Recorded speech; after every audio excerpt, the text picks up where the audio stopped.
Good morning mahal. Ito na yung ating propagation area. Nagpo-propagate na ako ngayon. Ito na yung aking titan, fungicide at saka sunrox. Yung paglalagyan ko ng anaa. Ito itong bottle, itong timba na ito maliit. So ito na yung ginagamit kong itak para sa pagtatabas, pagtatalop ng ipopropagate na lakatan. So yung mga materials na igagamitin ko, ito na yung mga lakatan na kinukuha ko kahapon, kunti pa lang. So subukan ko lang muna ngayong araw. So ito na yung buong kabuuan ng aking ginawang propagation area. Ayan. Meron na rin akong mga pinunla. Yung dati natin pinunla nung nakaraan, na dito na sila sama-sama na, pati yung nakuha kong saging kahapon.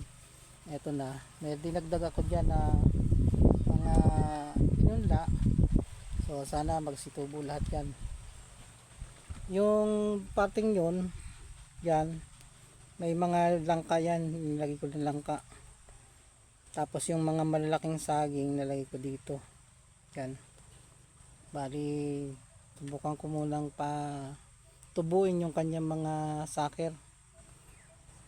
Okay, so ito yung mga plat. Bali, 3 plat yung ginawa ko sa loob nito. So ito yun na yung ano, sa 2, 3. Tapos sa gilid may portion doon na paglalagyan ko ng mga nakabag. So nakabag na yung mga ito. So okay naman na, magandang tingnan yung aking mga suwi kahapon na kinuha. Kaya lang yung sa tagilid iayos ko mamaya. Bali 3 yung tagilid. So iayos ko na lang siya mamaya. So ito yun, medyo mainit sa loob.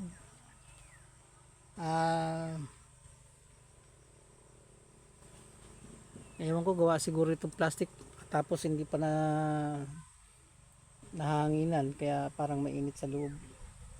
So tutuloy ko lang itong aking ginagawa. Magtatalop na muna ako ng saging at para may lagay ko na sa punlaan.